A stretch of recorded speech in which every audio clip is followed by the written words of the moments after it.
Hey guys, it's your girl Tubbi of the Nerdy Bird site and the antidote.com, bringing you another live exclusive episode of Kickin The Real.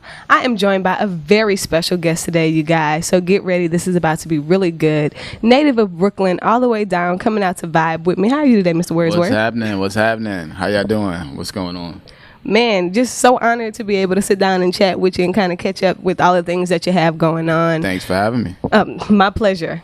You are not a stranger to the entertainment world, nor are you a stranger to the world of education. Right. So let's kind of jump into how you got into the love and passion for music. Well, it all started with me kind of copying my cousins. Gotcha. And my sister, and them being in talent shows and banging on car hoods and the elevator wall Right. and rapping, and then, me wanting to kind of copy them. And then I just kind of stuck with it and just try to go through all the open mics that I can go to and be in ciphers outside rhyming at 2 a.m. and things like that. And then later on, just rapping on a lot of college radio shows. Nice. That's when the college was really a standing for new artists coming up. Right. You would go to the college and you rap at your local college radio shows and things like that. And then those kind of like tapes kind of floated around, and that pretty much helped get me started with some other things. Very nice. Now, your first degree is in music, correct? Well, my first degree is actually in language arts. Gotcha. I have a bachelor's in language arts, and then my second master's is in music business, and then I have a third master's. Well, second master's. I don't say third master's. Second master's in secondary education. Very nice, very well-rounded. So you're able to take your passion for music, tie it back into the business aspects of it, and then share your gift and teach as well. Yeah. Now, coming into 2019, let me double back and back up a little bit. You have a lot of accomplishments so far as music for television shows, adult shows as well as kid shows. Yes. I know it was Dexter's Laboratory, if I'm not mistaken, as well as SpongeBob SquarePants. Yeah. And I'm a fan of Criminal Minds, so I'm okay. Yeah. As well as NCIS. So how did you kind of get into those opportunities, and how were those experiences for you?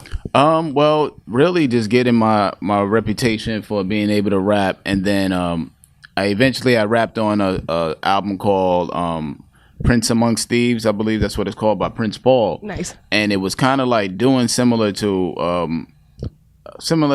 ever seen the Lyricist Lounge TV shows, like sketches that told a story.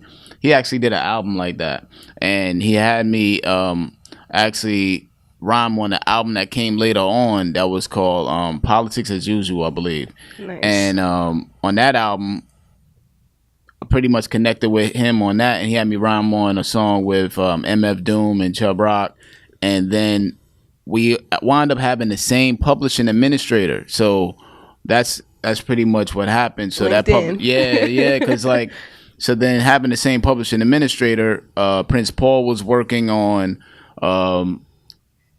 Dexter's Laboratory. He's working on Dexter's Laboratory hip hop experiment CD. How cool is that? And it was more so like trying these songs out and seeing if the network would take it. Right. Just pitching it and see what happens. He was going to be on the album regardless. It was me that was like, me write the Question song. mark. Right, I was questioning. So we did Back to the Lab again, and that wound up working. Nice. And then the SpongeBob SquarePants animated movie came around. Right. So we wound up doing that. The Bubble Party, same thing. His situation was solidified. He's like, come on, let me see what we can do. Right. And then that worked. And then that pretty much kind of like was the basis on when DreamWorks came for Peabody and Sherman, which is on Netflix now. Check that out, you guys. Really cool show. That came out, and then that one was more of an easy way to go about it. It wasn't really more of an audition. It was more like we were on the phone with DreamWorks, and it was like, this is what we want. Come provide it. Right. And then, so having a publishing administrator, that helped out a lot with that. And then the song that's on like Criminal Minds, that's with another group I have called The Idea. Right. And that's Range the Messenger, Jacqueline Constance, Robot Scott, and my boy Pearl Gates. Shout out to you guys. What's up? And so we were doing music and submitted that song to my publishing administrator. Gotcha. And she pitched that. So I like her. Where's she? yeah, you know, that's the business, you know, having the right people. So, you know, shout out to Michelle for helping me for super long. And that same song is called Reloaded. You can actually get it on iTunes and stuff. It's called Reloaded by The Idea. It actually got picked up for Power this season, 6th season, episode 2. Congratulations. Thank you. Oh my goodness. That's awesome. So you're going to hear that song. And that's the gist of what's going on with how that TV stuff works and stuff like that. Very nice. You know, having a love and a passion for music and then actually being able to really enjoy what you do and see those things come back and being able to, you know, have the kids or your parents or, you know, your cousins sit around and go, look, that's his stuff. Right. I mean, I was at a Nickelodeon hotel one day, right? And my SpongeBob song came on and my kids went crazy. It was like, that's my dad. That's my dad. How cool is that? And yeah, it actually is it's like an emotional thing a lot of times for me, for my kids to have some stuff that they can like cherish that I've done. Right, and hold on to, because it matters, because it's really important for them right now because it's stuff that they're into. Right, exactly. I think that's very cool. Now, you actually have implemented a music program. Yes. Let's kind of get into that, because I know that you are working very hard to restructure the idea of music and the way that it's taken, the way that it's taught, and the way that it's enjoyed. So let's kind of get into what embodied and inspired the new program. Yeah. Well, I used to teach reading. Right. I taught reading for a couple of years, but I always taught TV production. But my passion, and everybody knows me in school, is like, this guy's a music dude. Right. He's a musician. This guy does music. So why we got him doing this? But it's cool.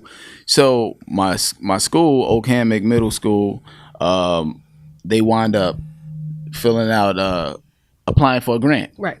And they got the grant for about $1 million or something like that. And they were like, hey, music.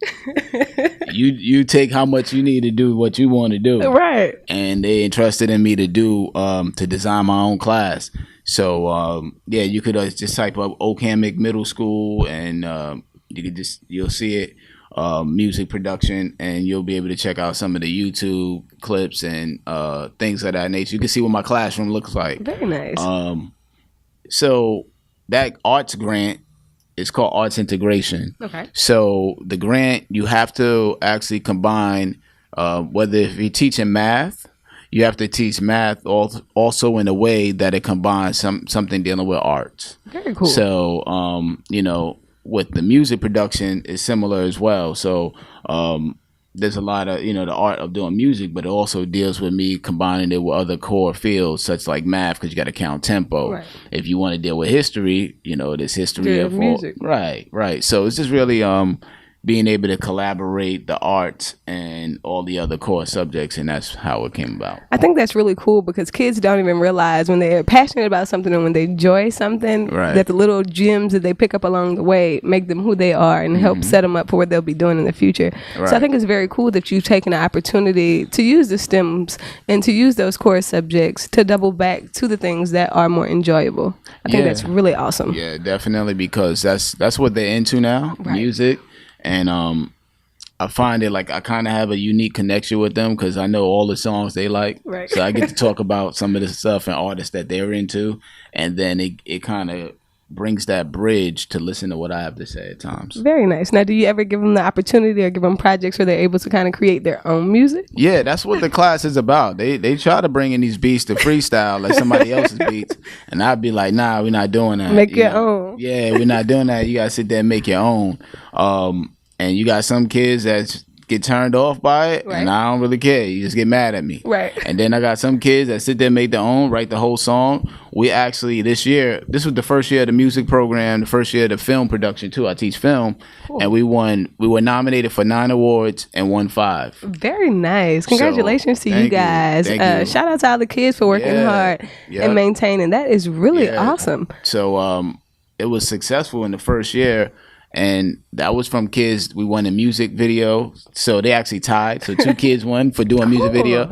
They made their beat from scratch, wrote the lyrics, and then recorded it in the classroom. So that shows that, you know, you just got to try. Yeah, you got to try. Let somebody show you, and you can actually accomplish anything. Right. And I think it's so cool because, like we were just saying, kids are into this now, and a lot of times they have to figure it out.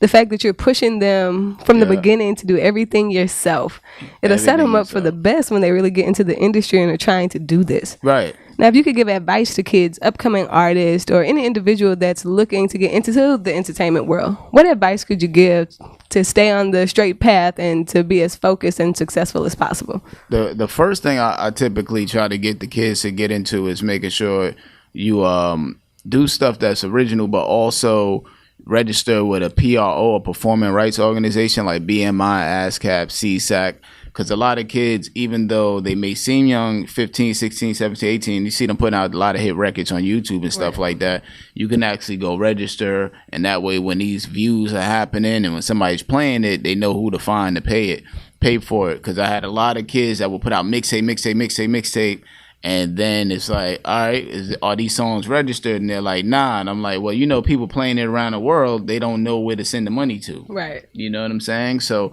that's one of the main things I try to teach. So that is the essence of why you should actually do the original record in class, is because once they do the song in class, they have something that they can take and build on top, and they own it. That's another thing I try to teach about in class is ownership.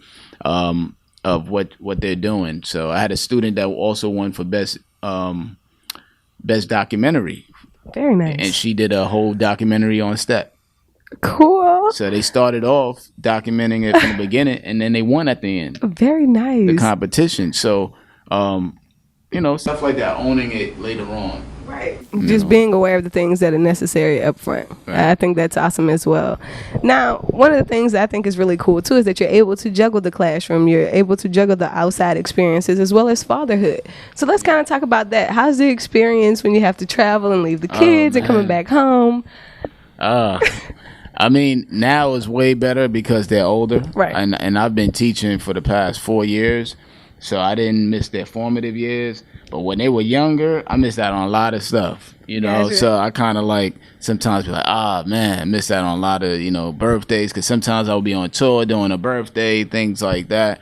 And, you know, buying stuff doesn't make up for the presents. Right. You know, like the present doesn't make up for your presents, basically. You know what I'm saying? Amen. So they didn't catch that. Play it back. You can rewind it for a second. Yeah. So, you know, I think like I was blessed to be able to transition during the formative years. So I've been there since all the 6th grade, 7th grade, 8th grade, 9th, 10th, and 11th grade years. The imperative growth, right? And so it's been a blessing. Then I'm off a lot of those days, like now, and I'm able to still do my shows and do whatever I need to do. So it just worked out perfectly for me, you know. Very cool. I'm happy. Now, any of the babies following Dad's footsteps? Do we have anybody like breaking records right now? My daughters, they are in choir. They had the audition. They both are in it. My oldest has been in it for a minute. Very nice. She did, and then my youngest auditioned this year, and ironically, they're gonna be in the same class next year. So I'm excited. We're gonna see how this goes. I want to see how that's gonna happen. I got to see this. I actually got to see how they're gonna wake up in the morning together. That's what I'm. That'll set the tempo for the day. I'm excited to see this. How they're gonna be riding to school together in the morning. So my oldest is in 11th, and my youngest is going to 9th. My oldest going to actually a senior year. My youngest is going to 9th, but they're going to be rolling together in the morning. Yeah, they not morning people, as we were talking about earlier. Morning person. CEO is here, not morning people. Right. So now I think that's cool. I think they're going to surprise you. They probably come back with this awesome track, and you have to stop and go, wait. Yeah. Is this y'all? Yeah. I think they're really more into like makeup though. Like my oldest is really into makeup. Like I'm gonna have to call her. Yeah, she's heavy with the makeup. That's about it. She's an art major too.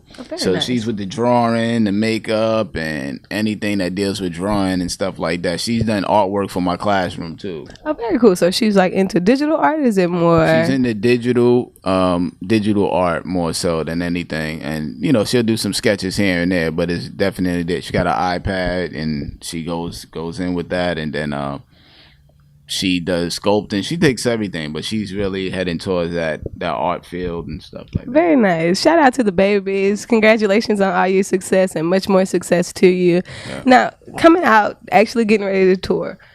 Are we working on new projects? Are we expecting new videos? Like, what's Wordsworth giving us 2019? Right now, we got the album out. It's called Champion Sounds. It's me and Pearl Gates, and it's produced entirely by UK producer Quincy Tones. So you could get that anywhere and everywhere. We got a video out right now called Live on Air featuring Rashid Chappelle. We also got another video out called Sincerely Yours. And there's going to be another video coming out soon for Worlds Apart as well. Right now, we're here in Baton Rouge. It's me rocking out. Me and Gates will be doing some spot days, trying to get some things set up, some more things set up. But yeah, you just got to just follow. Check it out. Check it out. Check out the projects that are out right now. Look out for any new projects that we'll be releasing. Wordsworth is everywhere, doing a little bit of everything. Now, people wanting to contact you for booking purposes, where should they be going? You can go Wordsworth BKLYN if you want to hit that up. That's on my Instagram. You could DM me there, or you can hit therealwordsworth@gmail.com. I'm very accessible, If you act crazy, I just block you. Ain't nothing easy. Ain't nothing to it. Block button. Ain't nothing. And then, so I'm very accessible to find. Look, he says he's a good guy. If you hit him up, he's going to respond. You come with the crazy, he's just going to block you. Nothing major. Now, I want to ask, from being so experienced and so cultured and so traveled at this point, looking at hip-hop growing up in Brooklyn, and experiencing hip-hop in Florida and in different parts of the coast. Yeah. If you could say there was a difference in the climate of the culture, what would it be in regards to hip-hop?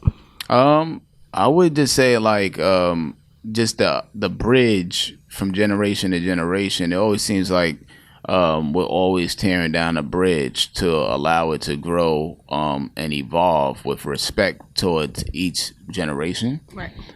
So it doesn't really matter, like, if you're in Brooklyn or wherever you at, it's always something dealing with the generations that are not respectful towards the last generation or the previous generation and stuff like that, or the up and coming. Right. So I would just say that I think we got to be more respectful towards each other for generational, because like other genres, you'll have a mixture of who tours together. You'll see like there's legends, and they'll do shows for their legends rookies and stuff like that. Nowadays, it's kind of like we get rid of the legends and stuff like that, and just only kind of usher in what they think is new and popular. But everybody gets older, right? So I think we just got to be more respectful to maintain the integrity of the craft. And then the main thing that I've noticed just like overall is just that like different regions have different styles and different sounds. But, I respect everybody's stuff because it's all about where you grew up at. Right. At the end of the day, you know what I'm saying? Like, it's your experiences. If you ain't grow up there, that might not be your flavor. You can't relate to it. Right. So I think that was an issue earlier on in hip hop when people was like, I don't like that, because you ain't grow up there. I think if you understand the fact that you ain't grow up there and this is what they do, right, and you're accepting of it, they'll accept what you do. That's kind of when I got, living in Florida, when I had to start listening some of the kids, I was like, what's that? What is this? Yeah, I was like, what's that? I'm always asking the kids, right, you know what I'm saying? I'm like, so who's hot around here right now? Which right, I like. What's popping? Right. Keep me up to date. Right. And then I'm able to actually say, oh, I need to listen to such and such. Right. And they'll go like, oh, okay. Because you listen to what a healthy exchange. It's an exchange. So I think we got to make sure that we stay mindful of having a healthy communication and exchanging ideas. And, I like that conceptual idea. And I think it will make a big difference in hip hop moving forward if that ideology is taken seriously. Yeah, it has to be. It has to be because it's taken seriously in other aspects of life, it just seems like when it comes to hip hop and the music, it's just like it's all about tearing down, right? But like if you look at athletes, every athlete, whether they're young, old, new, whatever, they don't say nothing about Jordan, right? You know what I'm saying? At this point, you can't say nothing about Jordan, right? You know what I'm saying? They won't tear down Kobe, right? You know what I'm saying? They don't tear down LeBron when he's done. They don't tear them down. They kind of like, even if you see shows, they'll step on stage and commend that person for what they've done, or they even mention it like, I grew up on that, right? You know what I'm saying? As opposed to like, yeah, I remember that, right. I grew up on that dude. That dude is ill no matter what. So I think we have to take into account that somebody is, if you're great, if that person's been great, they're still great. Right. I think that's a beautiful image as well. Now, you said something that was very powerful that'll kind of move us into our next point. We talk about hip hop and violence going hand in hand. Do you feel like there'll ever be room for hip hop to be able to omit violence from the overall culture, or do they just honestly go hand in hand? I think it's just about the way it's expressed. If like thinking of like a Nipsey would talk about violent things, but he would kind of put it in a narrative that it wasn't necessarily saying, I'll just roll up and shoot you. It'd be like people rolling up and shooting. You know what I'm saying? Kind of giving you a descriptive narrative of what's going on, as opposed to I'm doing this. I'm going to do this to you necessarily. He may have some stuff when he's doing that, but when I would listen to a majority of the records, it's more so the storytelling aspect of what's happening and the occurrences going on. Kind of more of a news reporter's vibe with it, as opposed to just also always personal accounts. And even in personal accounts, he would do stories with it. So I think describing the narrative is more beneficial, depending on the first, second, or third person way you use it. Because I know I see the influence kids coming into the classroom straight up talking about put 2 in your head. Like I'd be like, whoa, like you just walking up in class this morning with the 2 in the head on. I'm hoping you mean two new vocabulary words, right? Sir. We just starting, it's only, 9:50 and you coming in your agenda on crazy, you know what I'm saying? Like coming in with that negative. So I think there's a place for it though, depending on the song. Right. That's how I look at it. I think it all depends on the song. I think it depends on that person. A lot of times you get a lot of records that are maybe in that vibe also because a lot of artists at that time are young. Right. They're still immature. And still learning. What I'm saying? Like, yeah, he's still learning. Like the kid that raps like that now, he ain't gonna rap like that in like 10 years. Right. Hopefully. Yeah, hopefully. But I think that's what it is though. It's kind of understanding that kids are kids. Right. And they're gonna rap about what they see in an environment because it's kind of an expression of just trying to be as open and versatile as possible as well. Just trying to be like the word like just brave and like don't want to be a sucker. Right. You know what I'm saying? Pride so kicks in too. Yeah, the pride, right? So if I'm rapping like this, I'm not no sucker or whatever, you know what I'm saying? So and middle school and high school, a lot of that pressure. Hormones as well. Right. Just adjusting. Right. And it's like a lot of that pressure of being punked. Right. And, a lot of the music, if you express that you do this, it pretty much is a veil for you being soft. You know what I'm saying? Like a lack of emotion. There's a lack of being able to share emotions as well that kind of is what's going on too. An ongoing issue. Socioeconomical places that have problems, you know what I'm saying? So Absolutely. Now I want to get kind of into your personal for a second. Okay. If you could think about the craziest experience you had, whether it was recording or touring. Okay. When did it occur and what happened? Crazy experience is flying on tour with me, my group EMC, Master Strickland, my boy Power, and my boy Steve, the Angry Merch guy, they may know him as. And I think it was one more maybe. But we all sitting in a row together on a plane going to Switzerland, about to land. And lightning hit the plane. Oh, Lord. Let me tell you. Couldn't have been me, Lord. Yo. Lightning hit the plane. I thought the engine went out. But I was all calm though. I was like, it is what it is because we done flown so much. Right. That joint hit, the lights went out. Right. I know. It went out for like, I would say 2 to 3 seconds. That's like 2 to 3 minutes, huh? Yeah. Them joints came back on. Everybody looked at each other. Just did that little turn, looked at each other. And it's like, yo, you didn't want to panic. Right. Everything in you was already panicking. Yeah. Because you don't know what it is.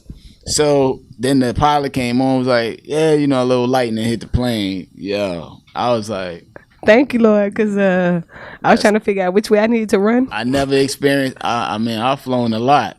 I've flown a lot. Like Nah, that's pretty scary. So that was kind of like crazy to experience that, you know what I'm saying? And I would say that was the craziest thing because all of us were, as the group, we were all together on that one. And I was like, yo, so. It wasn't your time. God had bigger plans for you. He said they got to. Oh, man. That was crazy. That was crazy. No, I can see that. I can see that. Now, once you landed, was it underlining live relief, like deep down, or was it just like, okay, this happened and that's it?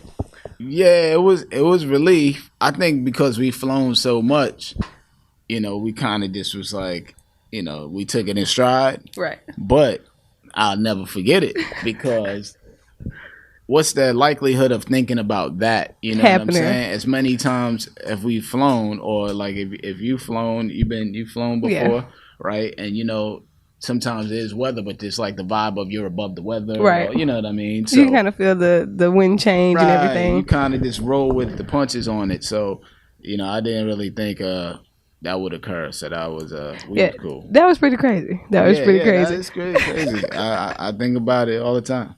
Now, if you had to say your favorite influence so far as Brooklyn artist, who would that have been growing up? A Brooklyn artist.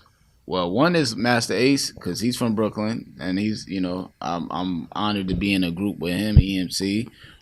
Definitely. Kane, Big Daddy Kane, another Brooklyn artist. A huge influence on me though was a Queens artist, Cool G Rap though. That was like very nice, huge for me, like because they were all in the same group, like the Juice Crew, but G Rap to me was the illest out of everybody. It's still one of the illest. You know, he's actually on the new album. Check that. But you know, it wasn't until later on that like now then it started really like a Jay-Z and stuff like that. It wasn't until later on. You know what I'm saying? But that was pretty much it for me right now, you know. But now, besides yourself, who's your just favorite artist in the game right now? Like, who's putting out the tracks that you're bumping when you're not listening to your own tunes? I like Benny the Butcher. Yeah, I like Benny the Butcher. You know what I'm saying? I like him from Griselda Records.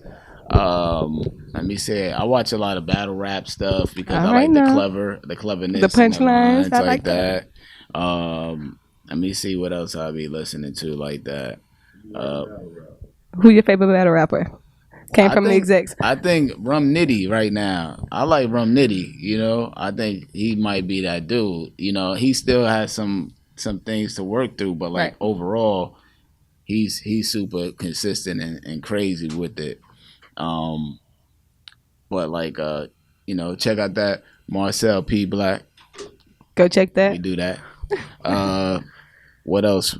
I mean, like, it's not too many artists that I really like that, to be honest. That's cool. You gave me a rundown just now. Yeah, because I gotta listen to something that's gonna make me write. Right. You know what I'm saying? Something to inspire you. Yeah, I gotta like if I'm listening to something, when I hear that person rhyme, I'll be like, oh, all right, let me go put something down. Dust off the notepad, make sure I'm up to par. Right. Like, and that's some of the new wave right there. You know what I'm saying? The people that I'm mentioning. So like, you know, when I hear them rhyme, I feel like, all right, cool, I'm gonna go on my bag with it. I'm really trying to think, you know, but like I said, my man Pearl Gates has stuff, you know, that's another person, which we got the album together, but like Gates has put out projects without me, you know, so it's not like, you know, he's done his own thing. Yeah, I try to stay with quality, because that's real. I listen to stuff to know it, right? So if you tell me an artist, I'll know of the artist, you know what I'm saying? But I don't necessarily like care for all the music or listen to it all. Yeah, but I know of the stuff, you know what I'm saying? So I just know of all the other stuff. I know of the songs, right? But they don't get me hyped. I don't get too hyped. I don't get hyped to write. My daughter get her makeup done off of them, but I don't get too hyped. It's just a certain thing in me that I respect that rhymes. Like certain things that rhyme. When I hear them rhyme, I'm like, yo, that's crazy how that rhymes with that. That's just simply. And now I'm going right.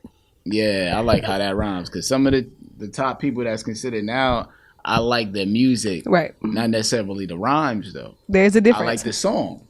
Like the song, oh, that's a dope song. Rhyme-wise, though, I'd be like, that's cool. You know what I'm saying? But, like, I'm talking about some rhyming. I like rhyming. Rappity rap, in the words of Mark Dubs. I like that. I like commercial stuff, too, but if I'm going to put the pen to the paper, it got to make me want to challenge myself. All right, well, I'm amped. I'm excited to hit a project. I'm excited to see the Yes. collaborations that are coming at the close of 2019. Yes. You guys, Wordsworth is a very busy person, took an opportunity to sit down and kick the real with us. We greatly appreciate you having for me, your Tubby. time. Oh, no, it was my absolute pleasure. You guys, make sure you follow, like, subscribe, tune in, check out everything on YouTube, from what the kids are doing in the classrooms to the new music and videos that he has up, the documentaries.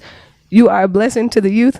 We Oh, appreciate man. you for continuously inspiring the next They generation. inspire me too. I'm telling you. I gotta, they keep me going. Shout out to those babies that keep them going. Right. Now, anybody you want to shout out before we get ready to wrap up? I just shout out the EMC crew, you know what I'm saying? Marcel, P Black, Big bro. bro, me out here. Yeah. Hip Hop DX, you know what I'm saying? Joe, right? All right, big dog in the building. Got Joe up in the spot, holding us down on the recordings. My daughter's Danae Sade, my wife Adanita, everybody out there, my niece Khadijah, Rakara, I love these names. Yeah, I just give a shout out to the world. Be open minded. You know what I'm saying? Like, no negative. If you come with negative around, my phone don't even ring because I don't have no. My phone ain't ring. You know what I'm saying? No negative calls. I know that's right. No negativity. I'm telling you, my phone. You be around me all day. Marcel was with me yesterday. I wasn't on the phone once. He said rung 2 times. Nobody called. My phone will not ring unless it's people that's gonna call with the idea to go forward, right? Or something that they're working on or being progressive. I don't have no negative. You know what I'm saying? People that even think they're gonna call me with negative, they run through all the options of how to fix their problems before they call me. I'm telling you, because they know I'm gonna say, did you do this? Did you do that? Did you do that? Did you try that? You know what I'm saying? So try to keep negative out your life. You know what I'm saying? And help people that's at least willing to help themselves. You know what I'm saying? And that's how it is. So. That's dope, y'all. I got the exclusives for y'all right now. Make sure y'all tune in to the new YouTube series and check out the instrumentals, the music that's on the back tracks. I think we talked about, it was a new, what is about to come out that your project song? See, I'm stalling out. What, Power? Power. Yeah, Season 6 coming up. See? Episode 2. And y'all know y'all watch that all September the time. 1st. I know the date and everything. I need y'all to be singing on the Power theme song and tagging him when y'all hear his music, okay? Yeah. Seriously. Like, subscribe, and follow theantidote.com. It's your girl, Tubby. Thank you for tuning in to another exclusive episode of Kickin The Real. We are out, but we'll be back.